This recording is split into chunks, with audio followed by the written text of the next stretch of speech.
Good evening, everyone. We'll call the meeting to order. Would clerk please call the roll? Hamilton? Yes. Rasmussen? Yes. Boyer? Yes. Silvers? Yes. Hammes? Yes. Halley? Yes. Thank you. Kent, before we move to our consent agenda, I would like to add a board appointment under Mayor's report for the Fairfield Media Center.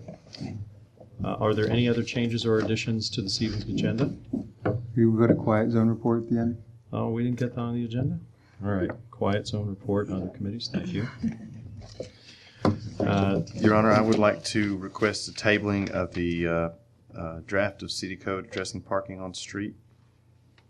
Okay, Just that one section under committee and board reports. right.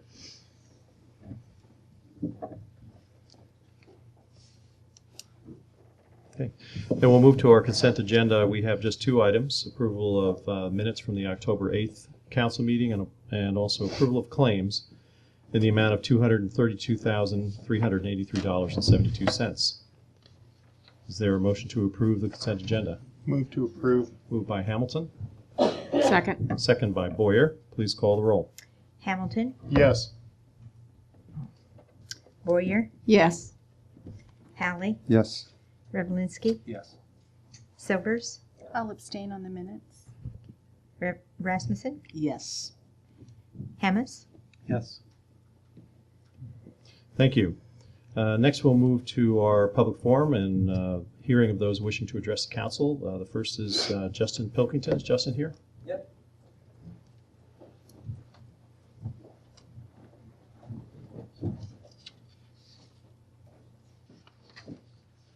Hi, I'm here to address the council on Ordinance 9.68. It pretty much has to do with private property rights. And right now I have a couch on my porch. It's a pretty large porch and it's covered. And I was given two things stating that I have to remove it. And the second one, or the first one, clearly states that they can come and take it if I don't remove it, which clearly doesn't give me the due process.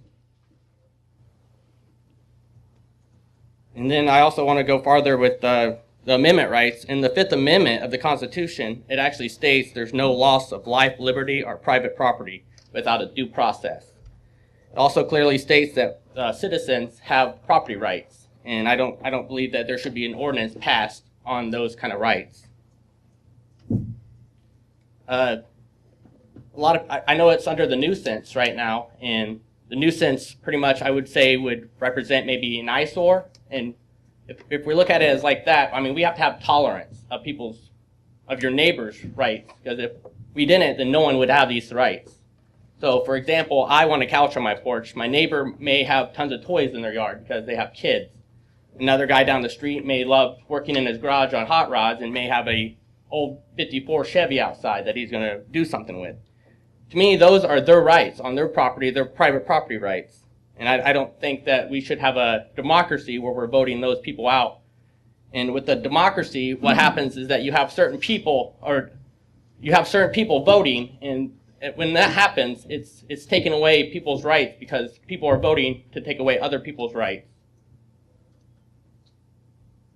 And I mean, we're founded on a republic state where we're all free as long as we're not bothering anybody else. I also don't think by having certain items on your property that you have the right to do makes you in any way a criminal. And in a way, when you end up having a court system come to you and tell you that you're doing something wrong, it therefore puts you in more of a criminal status. I also wanted to state in the case Mayberry versus Madison, a decision came about that all laws which are repugnant to the Constitution are null and void. And it also later stated that no one is bound to obey an unconstitutional law and no courts are bound to enforce it. Sorry, I'm kind of going through my notes. I put it together pretty much last night. All right. It also stated Thomas Jefferson in 1789 warned that the judiciary, if given too much power, might ruin our republic state and destroy the citizens' rights. And today, citizens have been forced to give up our rights due to democracy type style of voting, letting people vote on who has the right and who doesn't have the right. This system does not protect minorities, nor even at that matter, majorities. The Constitution was set up to restrict the government and the government frictions to protect citizens' rights. There's rights that they cannot infringe on. And those are clearly stated in the Constitution. Reason why a lot of these rights are actually be taken away is because citizens are not standing up for them, and most people don't even know their rights. And I mean, that's where we need to start. More people, the citizens, need to start standing up. This actually didn't really start bothering me really clearly that much until after I served in the military, and I actually served 2 tours in Iraq. And the whole time that I was serving, and I'm not the only one that complains about this, is that they tell us that we're fighting for our freedoms and our liberties and all this stuff, and then you come home and you see those same things being taken away. Even though some of them may be small, but I mean, they're really big things. I mean, you can feel it. I'm passionate about this, for one, so I know that I'm not the only one. But it just sometimes it makes me angry that I see some of these little things that you're not allowed to do, and sometimes there's no reason for it other than someone else doesn't like it, and then it's voted on.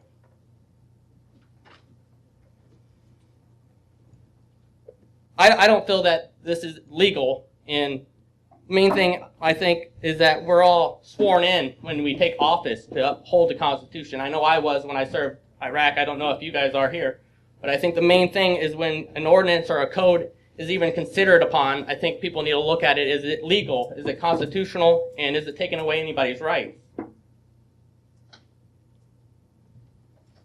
that's what I have. Thanks. Well, Justin, thank you very much for your presentation, and thank you for your service to the country. And you know, we'd like to have more of an understanding between you and the city in terms of why we have these laws and why we set community standards. It's not about an intentional taking away of people's rights. It's basically addressing, you know, the will of the community, and the community has been set up by these standards for many, many years and abided by them, and we are, you know, bound to enforce those because we are bound to the same constitutional authorities that you had mentioned as well. A lot of these are also complaint driven, so sometimes a neighbor or someone will complain about it, and that initiates what we do at City Hall. I know that our zoning enforcement officer, Scott Vaughn, is here tonight. Scott, I don't know if you have anything that you'd like to address about this so that the council can hear from you, and then Justin, you can also respond to that when he's done. Yes, as you said, most of the things that I do are complaint driven, and this one was complaint driven. That was the second letter I'd given Justin. The first time there was a couch out in the actual right of way, plus the couch on his sofa. He had moved the couch from the right of way within the given time period from the first notice. I think the council all has letters of the second notice that I sent him. And, you know, I think when this was put in, this municipal code was put in, we had a lot of indoor furniture that was getting displayed outdoor. And you start getting into the water, you start getting into mold, you start getting into rodents and stuff in there, and I'm sure that's why it was, you know, put together. So, you know. Thanks. And Scott, isn't it true that a lot of times when we see indoor furniture that is placed outdoors, the intention is for it to be out of the house and be discarded at some point. But that, Justin, that's not your intention with this couch? Currently it's there. I sat on it. I have friends over and we sat on it. Yeah. Okay. So, and he has since screened in a couple sides of his porch to a point. So. Okay, and is the couch in that section of the screened area? Yep. Okay. So. Okay. Thank you, Scott. So, you know, I would say that Justin is making appeal to the council then to uphold or to, you know, override what has been recommended thus far. So, is there any questions or any desire by the council? first, I was actually saying that it shouldn't be in place. And the couch isn't actually the same couch. At that day, we actually got rid of the other couch and we set it out there for someone to take it. The cushions got taken, and then he already sent us this. We weren't planning on leaving there. We know that it doesn't get picked up. I was just giving other people the chance to take it. The other couch I had already there. Okay. Then, like I said, people are worried about rodents and stuff. That, as the property owner, that's my responsibility. I don't see how the city can force that onto you, like to not have it. Because I think most rodents actually live underneath the porch. And I mean, we're not going to start telling people they can't have porches. Okay. Any other comments from the council? I guess I have a question about the screened in porch. Is it fully screened in or partially, or what's your plan with that? I just read the code. Mm-hmm. At that moment, I was kind of mad that he called me and told me that I couldn't have the couch there and that pretty much they were going to come and take it and charge me for it. Or he didn't tell me. The letter states that. So I just went ahead and threw up it's not really screened, but it's of the same sort. It's like a very durable thing. I just stapled it up across my porch. It's pretty enclosed currently, but I don't even feel the need that I should have to do that. I mean, I guess it seems to me like if we could refer it to a committee to kind of come to some kind of compromise between the city and Mr. Pilkington, I think that's a reasonable thing to do. All right, so I think we'll refer that then to our property committee, and if they can meet with Mr. Pilkington and also with Scott Vaughn, and we'll see if there's something we can settle on. all right, And thank then you. the committee will get a hold of you sometime in the next week to 2 weeks and review that again. All right, thanks. Thank you very much. Okay. Next, we have a request by Bob Klauber, who is the head of the Beach Volunteer Group. But Bob, what I'm going to ask you to do, if you don't mind, later on we have a presentation on the beach ordinance by committee. There isn't anything that's going to be enacted tonight, but if you could save your comments until that point. Great, thank you. Next, we'll move to our resolutions and action items. First, we have the second reading of our ordinance rezoning from B1 to R3, property at 107 West Hempstead. This is a public hearing. We'll declare that open at this time. If there's any public comment on the rezoning. If not, we'll close the public hearing. Kevin, have we received any written objections? No oral or written. Okay. So what is the wish of the council? I'd like to move this from the second to the third reading. Okay. Second. Motion by Hamilton, second by Revelinsky to move from the second to the third reading, the rezoning from B1 to R3 of 107 West Hempstead. Any other discussion? If not, please call the roll. Hamilton, Yes. Revelinsky, Yes. Silvers, Yes. Rasmussen, Yes. Hallie, Yes. Boyer, Yes. Hammes. Yes. Thank you. Next, council, we simply need to set a date and time for public hearing. That is proposed to be November 12th, 7 p.m. for the vacation of the water and sewer easement. And it's in the Roosevelt Addition. That was dated January 23rd, 2012. So if we could set November 12th for that hearing, entertain a motion. So moved. Moved by Boyer, Second. second by Rasmussen. All those in favor signify by saying aye. Aye. All those opposed, the same sign. Thank you. Now, council, moved down to the mayor's report. We had received a resignation from the Fairfield Media Group board by Jeff Boothby, and it's recommended to replace Jeff with Robert Smith for a 3-year term. So to entertain a motion to approve Robert Smith. So moved. Moved by Hamilton, Second. second by Boyer. Any discussion? All those in favor signify by saying aye. Aye. All those opposed, the same sign. Thank you. Next, we'll move down to our committee and board reports. First will be public safety. Susan? Yes, so we had, we met last week and we had many things on our agenda. And for some reason, Tony and I can't get internet, so my notes aren't pulling up here as they should. But we covered the potential golf cart ordinance, the beach ordinance, Thank you. As well as some complaints that we had about parking on city streets with trailers, which we're deferring. And there was one other thing that we had to. Request for parking permit. Yeah, that's right, the downtown request for parking. So I think all of you have the minutes from that meeting, and hopefully have had a chance to review. But two things that I wanted to review tonight was the golf cart draft ordinance.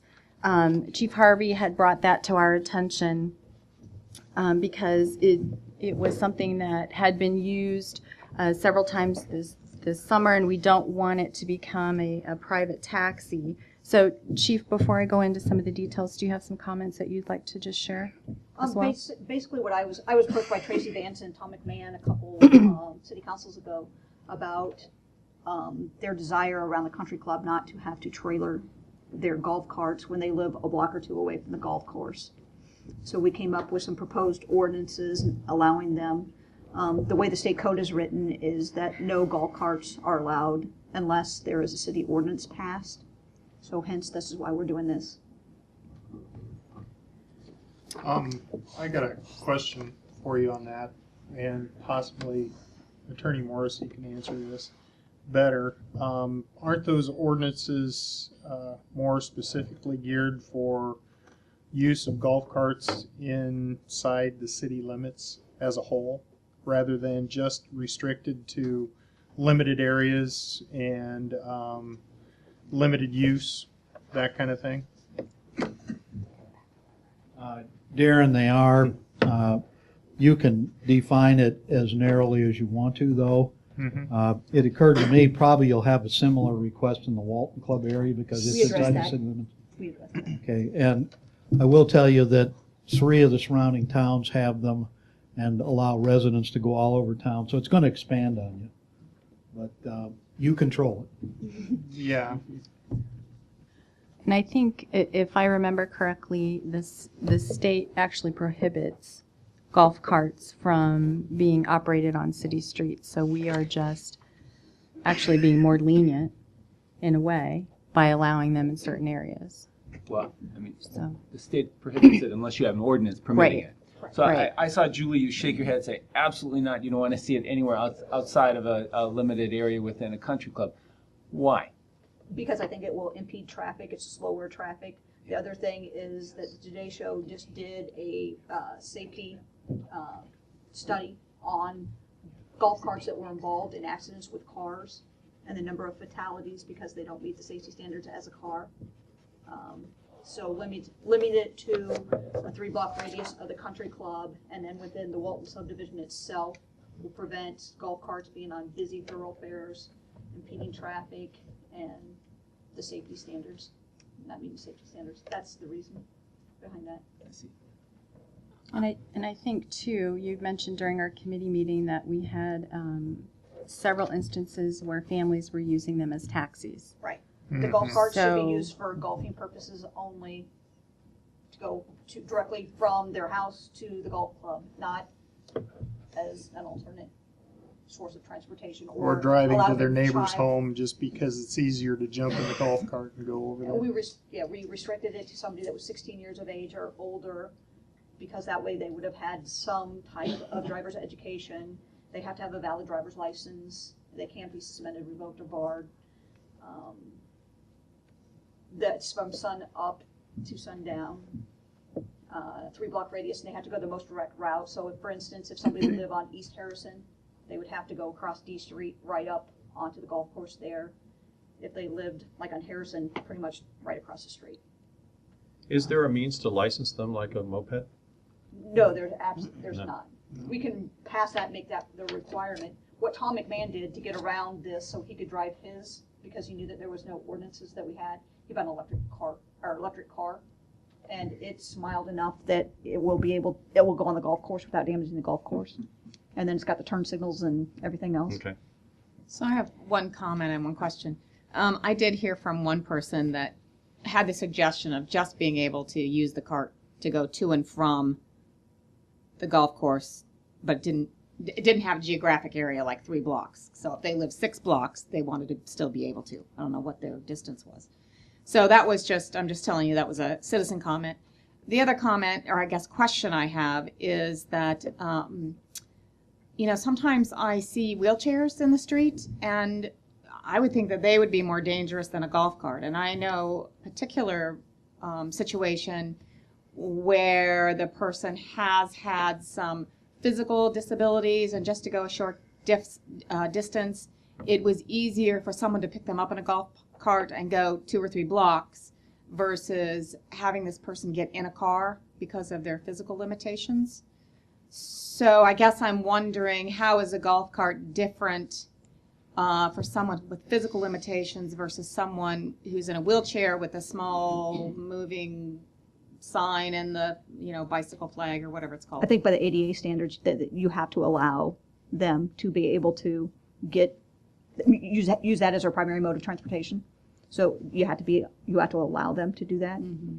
So, you know, am I yippee skippy about letting no, because I see them going to Hy-Vee and things like that, but I don't want it so that we have 100 golf carts, because I've had several people ask, they want to go from wherever their residence to Walmart to the grocery store, and once we get into all that, you know, they don't have brakes, they don't have things like that, turn signals. I guess I'm just wondering if we might allow an exception with ADA, you know, that someone has that physical issue. And I Just think, throwing it out there.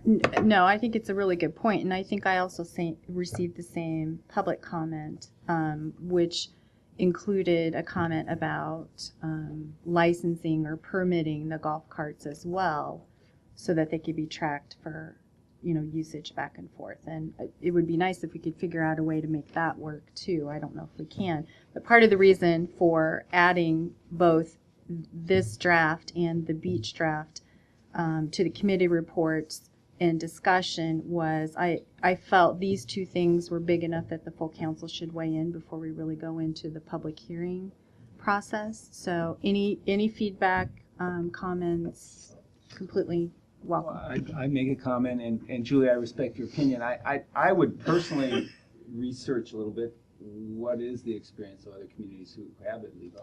People have come to me before about, you know, why not making it legal in a more broader sense. Most of those communities are gated communities, so they're kind of restricted, and they're not very major thoroughfares that they're operating on. Sure. The majority of those towns that have that. For sure, I would not want to see a golf cart on Burlington Avenue or, you know, Highway 1 going through city. And we could restrict that. But anyway, I'm just saying, you know, you kind of opened the door here to golf carts, and then I remember that comment. I know Lee Gobble always got away with it. That's for parades. Just parades. But he had a Parades. gas-powered golf cart. I can add a couple of suggestions on communities you might want to talk to. Keosauqua has a golf cart ordinance. I know that there's users that use it on their trails. I know that there's users that use it out in their Good Sam area where they have senior homes that they go around, but they also go uptown in them, as well as in the golf area and the school area. Birmingham has a golf cart ordinance. You might talk with them. I don't think they've ever had any violations of it, but they've been restrictive about which streets you can use it on. And like I say, you control it, so you can peg where it's not safe to operate, but you're going to get a lot more requests, is my guess. Whatever, and be thinking in the future about things like your trail system and so forth, because they just happen to fit on the trail. So The trail system, they're allowed, if they get a special permit, to get on there. Also, John, correct me if I'm wrong, but if legal jeopardy, if we're going to, I mean, it's allowing carts or not allowing carts, specific instances where you're allowing carts for one specific purpose over another, can we, I don't know, is that running into a little bit of a challenge?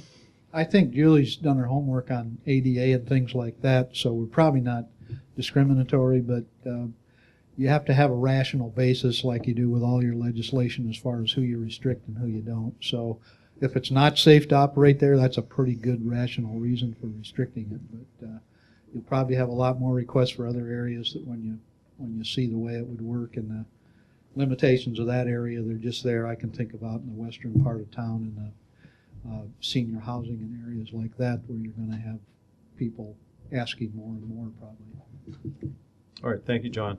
And we'll, Susan, thank you. I think we'll move on. So you'll draft what you have here, taking into account some of the other requests as well.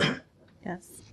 So the next item is the draft of the beach ordinance, and Chief Harvey has come up with the points, and you should have copies of those as well. Again, a major driver of bringing this to the full council is the goal is we want to be thoughtful in this process. We don't want to create something without thinking it through clearly, thinking about alternatives and really trying to identify what the goal is. So you all have a draft of that. We're not having a public hearing tonight. We aren't going to take any action, but again, I wanted to make sure the council had an opportunity to comment or ask questions or throw out other topics. I know that one of the major items on there is the buoys and flotation devices, and not allowing those things for leisure, to leisurely float on them or to have any horseplay on them as well. So the committee felt strongly that as well as the emergency personnel, that was not a good idea for the safety of those who may need those buoys. If people are occupying them and they're not available for the people that are really in trouble. And it's also hard for people on the shore or emergency personnel to identify if they're really somebody who's struggling out in the water. So. Thanks, Susan. Mm-hmm. So I'll ask Bob Klauber at this time to use his 3 minutes for the public appearance portion to comment. And I know there are others that are here that are part of the beach committee, but as Susan had mentioned, this is not a public hearing. We will draft an ordinance, and there will be 3 public hearings for comment. But for tonight, Bob, if you could give your reaction to what's been drafted. Thank you, Ed. As no beach volunteers were present at the meeting where the proposed beach ordinances were discussed, I'd like to present our position at the outset before deliberations begin on this issue. All groups involved in this issue share one mission: to keep the beach as safe as possible. Each group also has an individual mission, and I hope we can all maintain what are presently good relations and good feelings in the process of each of us championing our position, our particular individual mission. It's often said that we beachgoers need to compromise if we are to keep the beach. I read this in the newspapers. I hear it from city officials. Well, we're certainly prepared to compromise as we have in the past. And for the record, I would like to recount the compromises we've already made so people are clear on that. First, in other cities, Park and Rec maintains beach cleanliness. However, here we recognize the workload Park and Rec has, particularly in the spring, and we offered to clean the beaches ourselves, which we've done every day throughout the season, picking up trash bottles, whatever. 2, in other places, the city weeds the beach. Again, in order to help Park and Rec, we volunteered to do that. It's involved many person days of work over the course of the season. 3, we handled the goose problem. Every night during the goose season, we set up an anti-goose fence, and every morning we take the fence down and we clean up the droppings from those geese that happen to get around our defenses. 4, we did all of the work involved installing the yellow floats out in the middle of the lake. Some might call these not compromises, but concessions. From our side, we've been more than eager to please and anxious, very anxious, to work harmoniously with everyone involved in beach issues. But our mission is twofold. One, it's to maximize not only safety, but also enjoyment of this wonderful recreational facility that we have. We are forced, therefore, reluctantly, to defend these missions, these 2 missions, and to that end, I would like to offer compromises to the proposed ordinances. I mentioned as an aside that time has not permitted us beach volunteers to have a full discussion and exchange of ideas on these ordinances. So what I present is primarily from just a few of us who have had that opportunity. I would like to pass out copies of the proposal.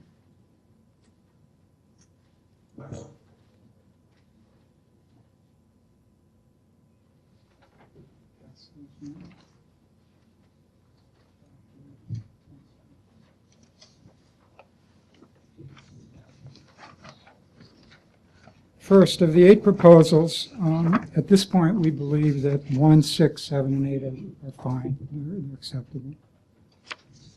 I now list the 4 that we have some issues with in the order where the ones at the beginning are the easiest to resolve, I believe. Ordinance number 4,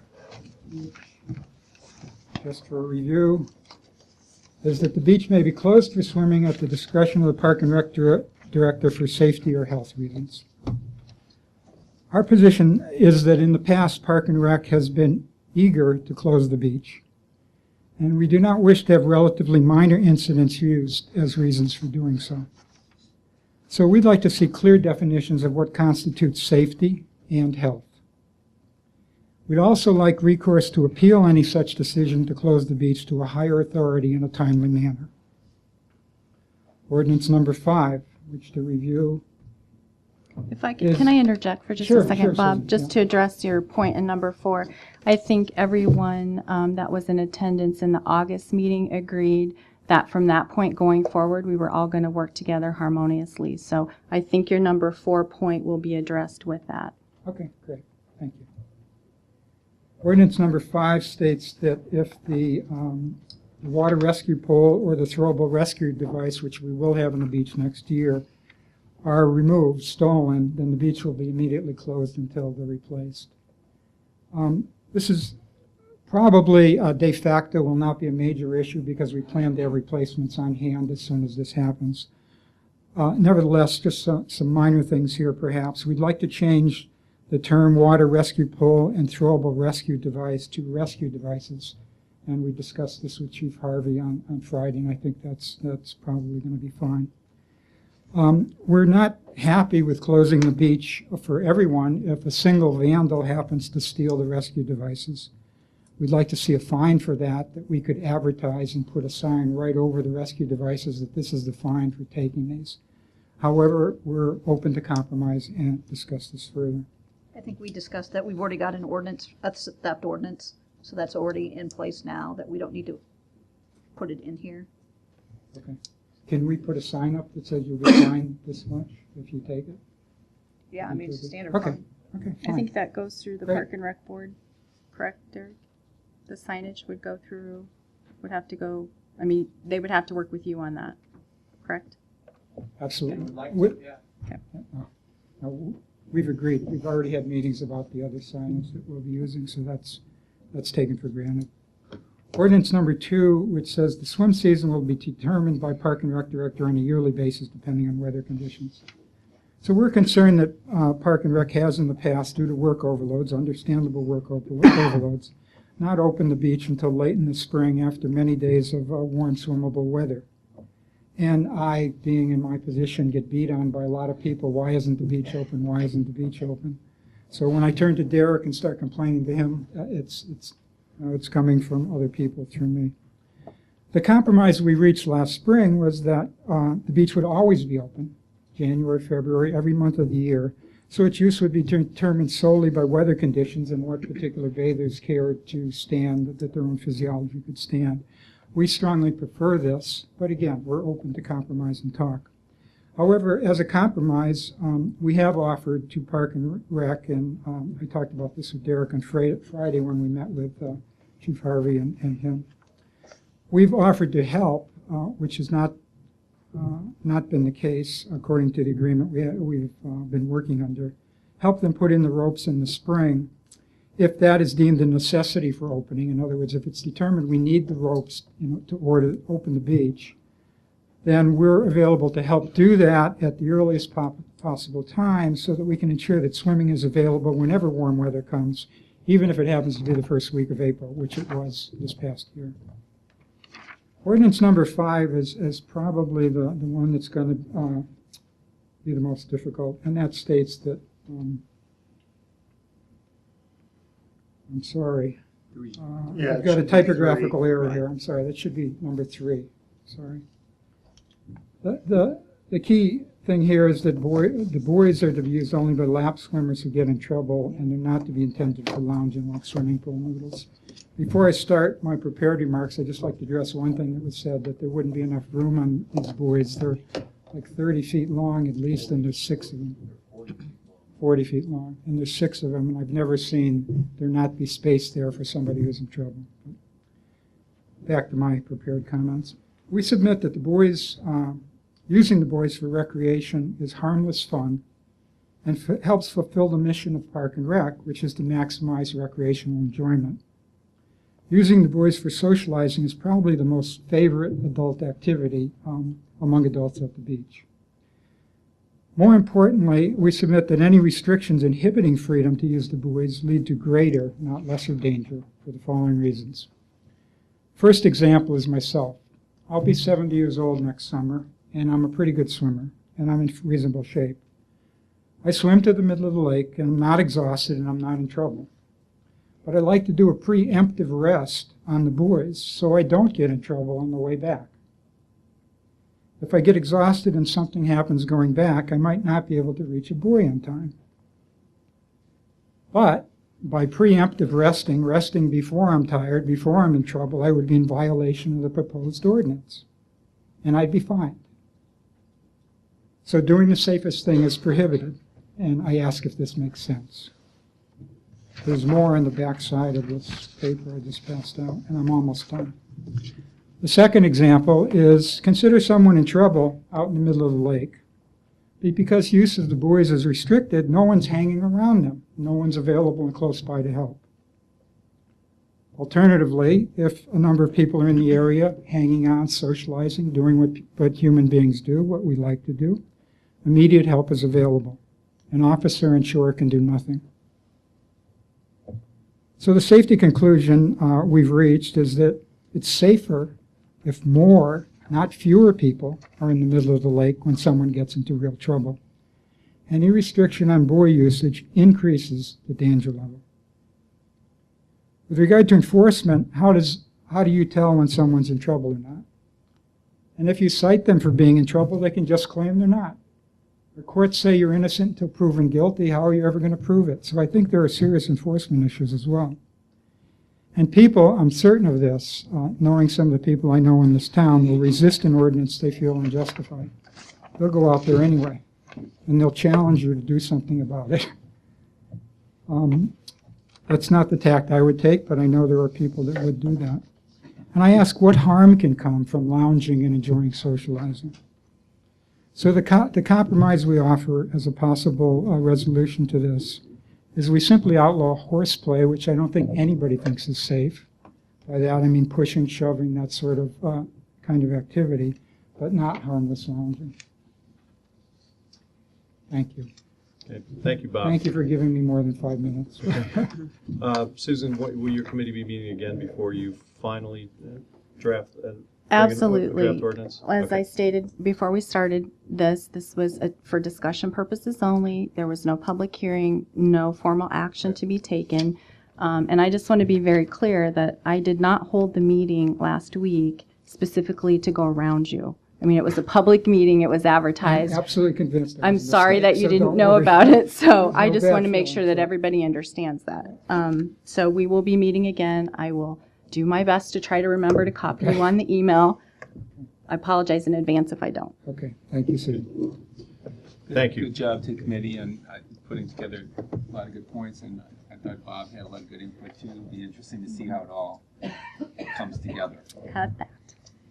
I agree. Good points on both sides. Okay. All right, Susan, so that is everything in your report? I believe so. I think everything else can be covered in the minutes that everyone had, and we'll be doing a follow-up on the parking. Yes, Your Honor, the only problem with the parking was basically that when it came to parking a trailer on city streets, the whole enforcement of the law, part of it would be whether or not the trailer is actually being unloaded or loaded. So that's a fairly small parameter when you're looking at, trailer parking. There's a couple of different things we're looking at putting in one, but we'll have it ready for the next subcommittee meeting. Okay, thank you. Okay, next we'll move to our brief quiet zone report. It is brief, actually. As of last week, construction is complete. This Thursday morning, I've got a review meeting with representatives from the railroad company and from the Iowa Department of Transportation. Barring any issues, we can then file our final paperwork early next week. So I'll let everyone know how that meeting goes on Thursday, and if I believe we did everything right. I don't think there's anything that would slow the process down at this point, but I've believed that in the past, and something came up, so I'm not going to promise anything.